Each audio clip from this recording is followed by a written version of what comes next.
I travel a lot for my work. Last year, I only spent 2 months at home in total, but I'm fortunate to go to many beautiful places on this planet. In this part, I will take you with me in my little mobile office in the farmlands of Friesland, the region where I live, and will answer some questions about traveling as a photographer. So yeah, my drone is empty, so I would say come into my mobile office.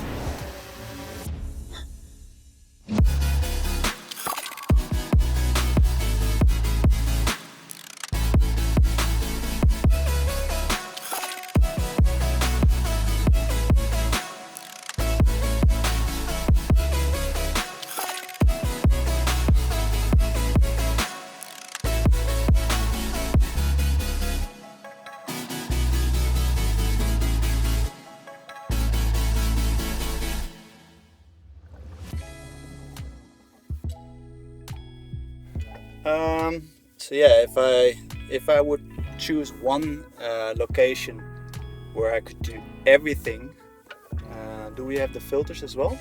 Yes. Where do we have the filters? It's inside that little black. Here. Oh, that's clever. It's a perfect solution for traveling. It is. Yeah.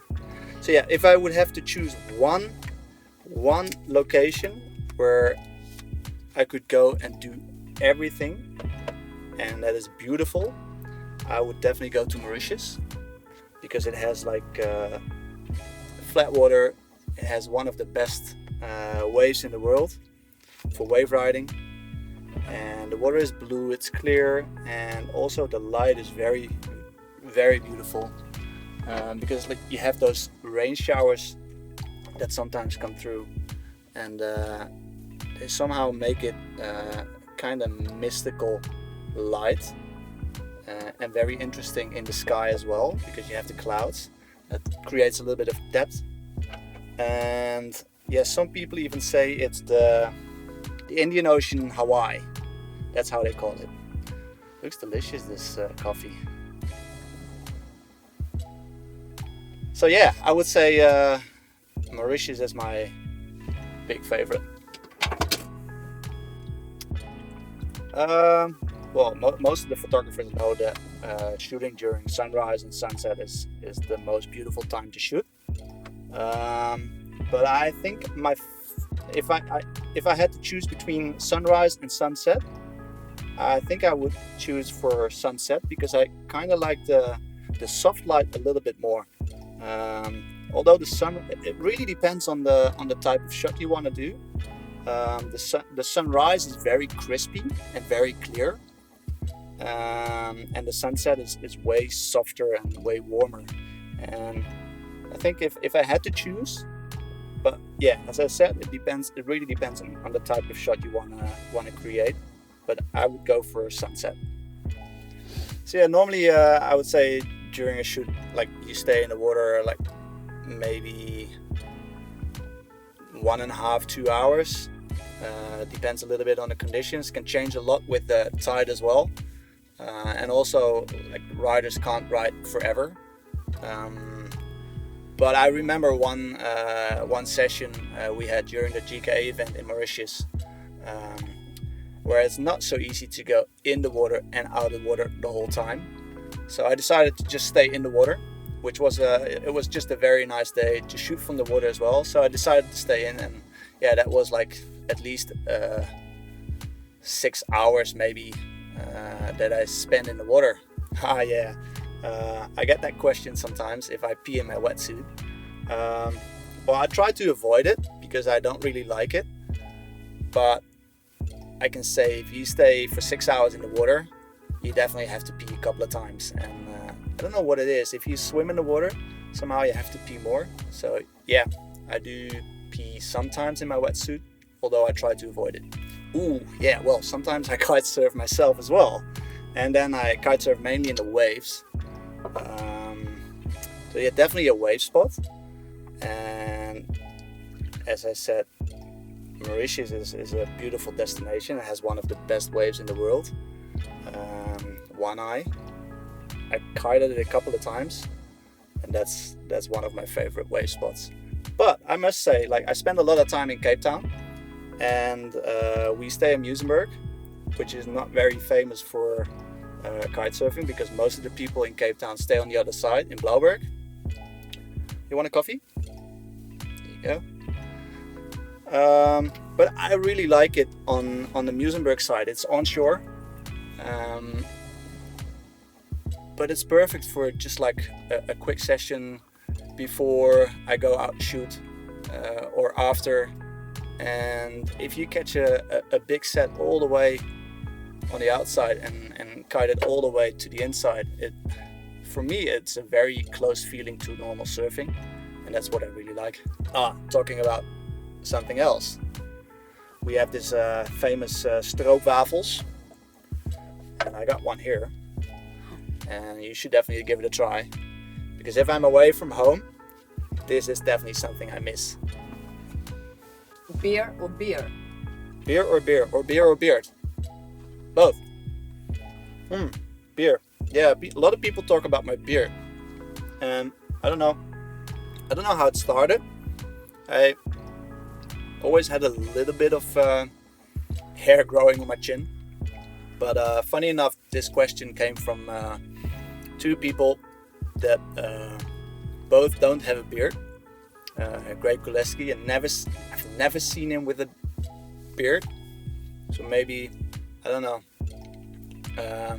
maybe he's jealous, I have no idea. And then Matt, I think he tried growing a beard once, but it didn't last long.